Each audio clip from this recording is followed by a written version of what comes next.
ಒಂದು ಕಾಂಗ್ರೆಸ್ಸಿಗರ ಹಿಂದೂ ವಿರೋಧಿ ಮಾನಸಿಕತೆಯನ್ನು ತೋರಿಸುತ್ತೆ. ಭಗವಧ್ವಜ ಅಂದರೆ ನಿಷೇಧಿತ ಧ್ವಜನಾ? ಏನಾರು ಭಗವಧ್ವಜ ಪಾಕಿಸ್ತಾನದ ಧ್ವಜದ ಥರ ಕಂಡುಬಿಡ್ತಾ ಕಾಂಗ್ರೆಸ್ನವರಿಗೆ? ಭಗವ ಅಂದರೆ ಒಂದು ತ್ಯಾಗದ ಸಂಕೇತ, ಭಗವ ಅಂದರೆ ಒಂದು ಶೌರ್ಯದ ಸಂಕೇತ. ಭಗವಧ್ವಜ ಇವತ್ತಿನವರೆಗೂ ಜಗತ್ತಿನಲ್ಲಿ ಭಯೋತ್ಪಾದಕರನ್ನು ಸೃಷ್ಟಿ ಮಾಡಿಲ್ಲ. ಭಗವಧ್ವಜ ಸೃಷ್ಟಿ ಮಾಡಿರೋದು ಸಂತರನ್ನ, ಭಗವಧ್ವಜ ಸೃಷ್ಟಿ ಮಾಡಿರೋದು ತ್ಯಾಗಜೀವಿಗಳನ್ನ, ಭಗವಧ್ವಜ ಸೃಷ್ಟಿ ಮಾಡಿರೋದು ಶೌರ್ಯದ ಪರಾಕಾಷ್ಠೆಯನ್ನು ಮೆರೆದಂಥ ಶಿವಾಜಿ ಅಂತವ್ರನ್ನ ಸೃಷ್ಟಿ ಮಾಡಿದೆ, ರಾಣಾ ಪ್ರತಾಪ್ ಅಂತವ್ರನ್ನ ಸೃಷ್ಟಿ ಮಾಡಿದೆ. ಹಾಗಾಗಿ ಭಗವಧ್ವಜ ಹಿಡ್ಕೊಳ್ಳೋದು ಅಪರಾಧ ಅಲ್ಲ. ಕಾಂಗ್ರೆಸ್ಸಿಗೆ ಅದೊಂದು ರೀತಿಯ ಒಂದು ಮಾನಸಿಕತೆ ಬಂದ್ಬಿಟ್ಟಿದೆ, ಕೆಟ್ಟ ಕಾಯಿಲೆ ಅದು. ಆ ಹಿಂದೂ ವಿರೋಧಿ ಮಾನಸಿಕತೆಯನ್ನು ಈ ರೀತಿ ವ್ಯಕ್ತಪಡಿಸುತ್ತೆ. ಏನು ಅಪರಾಧ ಹೇಳಿ? ಜಿಲ್ಲಾಧಿಕಾರಿ ಭಗವಧ್ವಜ ಹಿಡಿಯೋದು, ಕೈಲಿ ಹಿಡಿಯೋದು ಅಪರಾಧನಾ? ಭಗವಧ್ವಜ ಯಾವುದೋ ರಾಜಕೀಯ ಪಕ್ಷಕ್ಕೆ ಸೇರಿದ ಧ್ವಜನಾ?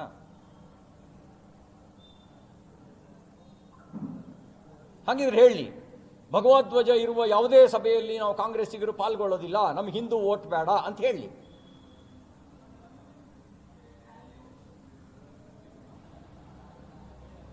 ತಮಿಳುನಾಡಲ್ಲಿ ನಿನ್ನೆ ರಾಜ್ಯಪಾಲರು ಭಾಷಣ ಉದ್ದೇನೆ ಸದನ ತೊರೆದು ಹೋಗಿದ್ದಾರೆ.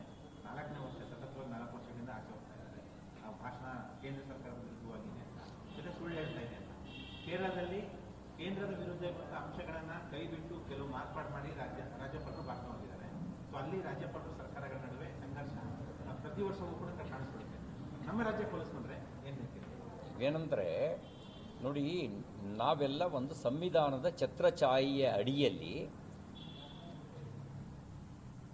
ಒಟ್ಟಾಗಿ ಇದ್ದೀವಿ. ಅದನ್ನು ಅರ್ಥ ಮಾಡ್ಕೊಂಡ್ಲಿ ಮೊದಲು. ಇಲ್ಲಿ ಪ್ರತಿಯೊಂದಕ್ಕೂ ಸಂಘರ್ಷದ ಮನೋಭಾವನೆಯನ್ನು ಬಿಟ್ಟು ಸೌಹಾರ್ದತೆ, ಸಹಕಾರ ತತ್ವವನ್ನು ಅಳವಡಿಸ್ಕೊಂಡ್ಲಿ. ಸುಳ್ಳು ಹೇಳೋದನ್ನು ನಿಲ್ಲಿಸ್ಲಿ. ಮಾತೆತ್ತಿದ್ರು ಸುಳ್ಳು ಹೇಳ್ತಾರೆ. ಕರ್ನಾಟಕಕ್ಕೆ ತೆರಿಗೆ ವಂಚನೆ ಅಂತಾರೆ. ನನ್ನ ಪಟ್ಟಿ ಇದೆ, ಓದ್ಲಾ?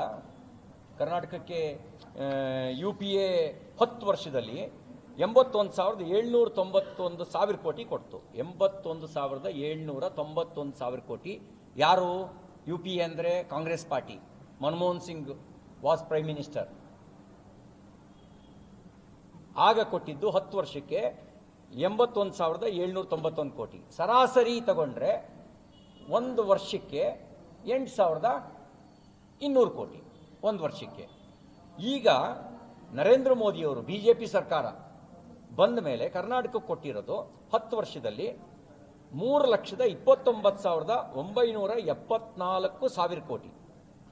ಮಾನ್ಯ ಮುಖ್ಯಮಂತ್ರಿ ಸಿದ್ದರಾಮಯ್ಯನವರ ಕೇಳಿಸ್ಕೊಳ್ಳಿ, 3,29,974 ಕೋಟಿ. ಯಾವ್ದು ಹೆಚ್ಚು? 81,000 ಕೋಟಿ ಹೆಚ್ಚು, 3,29,974 ಕೋಟಿ ಹೆಚ್ಚು.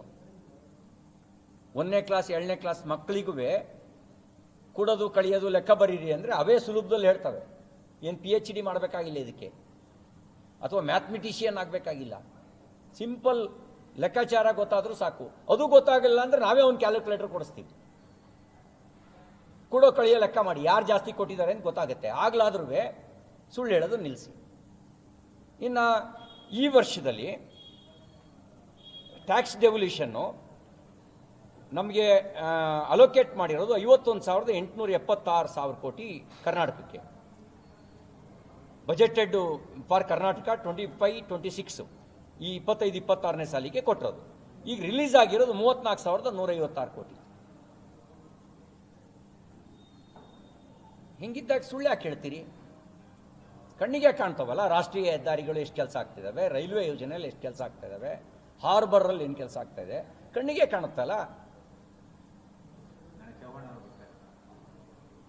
BBG ರಾಮ್ಜಿ ಬಗ್ಗೆ ಏನು ಅಪಪ್ರಚಾರ ನಡೀತಾ ಇದೆಯಲ್ಲ, ಅಪಪ್ರಚಾರದ ನಡುವೆ ಈ ಸುಳ್ಳು ಊರೆಲ್ಲ ಸುತ್ತಾಡುತ್ತೆ. ಮುಂಚೆ ಈ ಕಾಂಗ್ರೆಸ್ನ ಅಪಪ್ರಚಾರ, ಅದಕ್ಕೆ ಮುಂಚೆ ಸುಳ್ಳು ಸುತ್ತಾಡೋದು ನಿಜ. ಆದರೆ ಸತ್ಯ ಹೊಸಲು ದಾಟಿದ ಮೇಲೆ ಸುಳ್ಳು ಮೂಲೆ ಸೇರಲೇಬೇಕು. ಅದಕ್ಕೆ ಸತ್ಯ ಏನು ಅಂತ ತಿಳಿಸೋದಕ್ಕೆ ಅವ್ರು ಬರ್ತಿದ್ದಾರೆ. ಅದನ್ನು ತಿಳಿಸೋದಕ್ಕೆ ಬರ್ತಿದ್ದಾರೆ. ನಾಳೆ ಒಂದು ವರ್ಕ್ಶಾಪು ಇಟ್ಕೊಂಡಿದ್ದಾರೆ. ನಮ್ಮ ಶಾಸಕರು, ನಮ್ಮ ಪಕ್ಷದ ಪ್ರಮುಖರುಗಳು, ಎರಡೂ ಪಕ್ಷಗಳು NDA ಅನ್ನೋರು ಅರ್ಥ ಮಾಡ್ಕೊಂಡ್ರೆ ಆಮೇಲೆ ಉಳಿದೋದನ್ನು ಜನರ ನಡುವೆ ಹೇಳೋದು ಸುಲಭ. ಇಲ್ಲಾಂದ್ರೆ ಇವ್ರು ಸುಳ್ಳೇ ಸತ್ಯ ಅಂತ ಅನ್ಕೋಬಾರ್ದಲ್ಲ ಜನ, ಇವ್ರು ಸುಳ್ಳನ್ನೇ ಸತ್ಯ ಅಂತ ಅನ್ಕೋಬಾರ್ದಲ್ಲ.